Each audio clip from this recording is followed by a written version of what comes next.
వినకపోతే ఊర్లో ఉండే పెద్దలు నచ్చ చెప్పాలి. అప్పటికి కూడా వినకపోతే జిల్లా అడ్మినిస్ట్రేషన్ ఉంది, దీంట్లో రాజీ లేదు, రాజీ ఉండదని మరొకసారి మీ అందరికీ విజ్ఞప్తి చేస్తున్నాను. దీనివల్ల లాభం ఏంటని మీరు ఆలోచిస్తే ఈరోజు దగ్గర ఉద్యాన పంటలు మన దగ్గర 7.8 లక్షల హెక్టార్లో ఉంది. 5-6 సంవత్సరాల్లో 12.94 లక్షల హెక్టార్లు చేయాలనుకుంటున్నాం. 5 లక్షల ఎకరాలు పెంచుతాం. ఈరోజు మీరు చూస్తే 200 మిలియన్ మెట్రిక్ టన్స్ మన దగ్గర పళ్ళు కానీ కూరగాయలు వస్తున్నాయి. దాన్ని 400 లక్షల మెట్రిక్ టన్నులు చేయాలనేది ఒక ధ్యేయంగా పెట్టుకున్నాం. కేంద్రం ముందుకొచ్చారు. రాయలసీమలో వరల్డ్ బ్యాంక్ ద్వారా డబ్బులు ఇస్తామన్నారు. ఉత్తరాంధ్రకి ఇంకో పక్క పూర్వోదయలు ఇస్తామన్నారు. అవన్నీ కూడా తీసుకొస్తామని చెప్పి కూడా నేను మీకు తెలియజేస్తున్నా. ఇది ఒకటే కాదు, నేను ఒక విషయం మీ అందరికీ చెప్పాలి. ఒక పక్క నీరు రావాలి, వ్యవసాయం బాగుపడాలి, ఇంకో పక్క యువత, ఇప్పుడే అశ్వత్ రెడ్డి గారు చెప్పినట్టు ఈ రాష్ట్రంలో యువతకు ఉద్యోగాలు ఇప్పించే బాధ్యత, పరిశ్రమలు అభివృద్ధి చేసే బాధ్యత ఈ ప్రభుత్వానిది.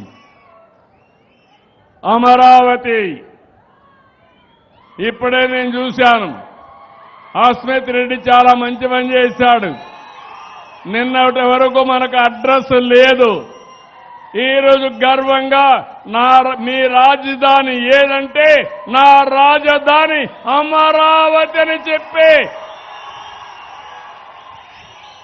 ధైర్యం మనకు వచ్చింది. మొన్నటి వరకు 3 రాజధానులు 3 ముక్కలాట.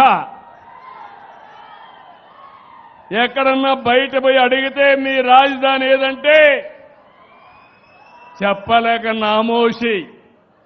సర్వీస్ కమిషన్లు అడిగితే మన వాళ్ళు బిక్కముఖం వేసే పరిస్థితి. అమరావతి ప్రజా రాజధాని.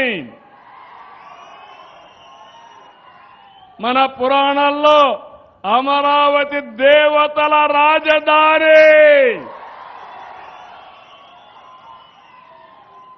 అలాంటి రాజధాని ఒకటే మీకందరికీ విజ్ఞప్తి చేస్తున్నా, తెలుగు ఆంధ్రప్రదేశ్ రాష్ట్రానికి ఒకే రాజధాని, అదే అమరావతి.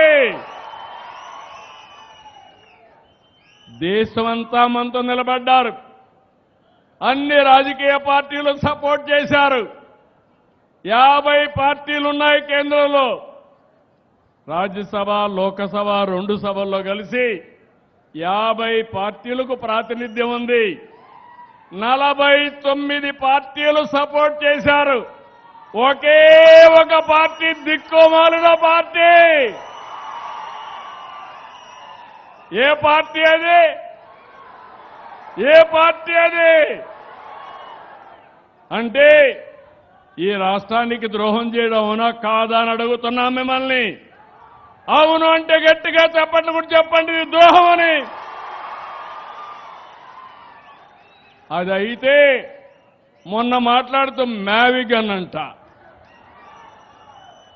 ఏమి పిచ్చో నాకైతే అర్థం కావడంలా. పిచ్చ ముదిరింది. అంటే అమరావతి పేరు చెప్పలేకపోతే ఇంట్లో పడుకోవచ్చు, కానీ దేవతల రాజధాని ఎవడైనా ఆ పేరు 10 సార్లు చెప్తే మీకు కూడా పుణ్యం వస్తుంది. అలాంటి రాజధానిని పేరు చెప్పడానికి ఇష్టం లేకుండా మ్యావిగన్ అంటున్నాడు. అదేంటో నాకు అర్థం కాదు. మీకు అర్థమైందా? మీకు మ్యావిగన్ కావాలని అడుగుతున్నా. వద్దు అంటే గట్టిగా చెప్పండి, కూడా చెప్పండి కరెక్ట్ కాదని. అందుకే నేను మిమ్మల్ని అందరినీ ఒకటే అడుగుతున్నా. ఒకప్పుడు తీవ్రవాదులు ఉండేవాళ్ళు, ముఠా నాయకులు ఉండేవాళ్ళు, మత విద్వేషాలు క్రియేట్ చేసేవాళ్ళు. ఏదైతే మొన్నే మీరు చూశారు ఎలాంటి వాళ్ళంటే బాబాయిని చంపి నా చేతిలో కత్తి పెట్టేవాళ్ళు. ఇది చూసినప్పుడు ఏం చెప్పాలో నాకైతే అర్థం కాదు. ఇప్పుడు అమరావతి బాగా పనులు అవుతా ఉంటే, ఊపందుకుంటే, రాష్ట్రంలో అభివృద్ధి అవుతా ఉంటే చూసి సహించలేక ఫ్రస్ట్రేషన్లో అవినీతి జరిగిందని మాట్లాడతాడు. నేను ఒకటే మీకు గుర్తుపెట్టుకోండి, ఈరోజు ఆంధ్రప్రదేశ్ రాష్ట్రాన్ని 2047కి ప్రపంచంలోనే ఒక అగ్ర రాష్ట్రంగా తెలుగు జాతి నెంబర్ 1 జాతిగా తయారు చేసే బాధ్యత మనం తీసుకుందాం. దీనికి ప్రణాళికలు తయారు చేస్తున్నాను. 3 ప్రాంతాలు, ఒకటి విశాఖపట్నం కేంద్రంగా వెస్ట్ గోదావరి వరకు, అమరావతి కేంద్రంగా ప్రకాశం వరకు, అదే మరిగా తిరుపతి కేంద్రంగా రాయలసీమ ప్రాంతం అంతా అభివృద్ధి చేస్తాం. 3 మెగా సిటీలు వస్తాయి. రాయలసీమ ఎక్కడికక్కడ గ్రీన్ ఎనర్జీ హబ్గా తయారవుతుంది, హార్టికల్చర్ హబ్గా తయారవుతుంది. నాలెడ్జ్ ఎకానమీకి చిరునామా మన రాయలసీమని మరొకసారి విజ్ఞప్తి చేస్తున్నా. ఓర్వకల్లో డ్రోన్ సిటీ వస్తుంది, తిరుపతిలో స్పేస్ సిటీ వస్తుంది, అనంతపురంలో ఎలక్ట్రానిక్ సిటీ వస్తుంది, ఏరోస్పేస్ సిటీ కూడా వస్తుంది. విమానాలు ఎక్కడో తయారు చేయడం కాదు, మన అనంతపురంలోనే, ఈ జిల్లాలోనే విమానాలు కూడా తయారు చేసే పరిస్థితికి వస్తారు.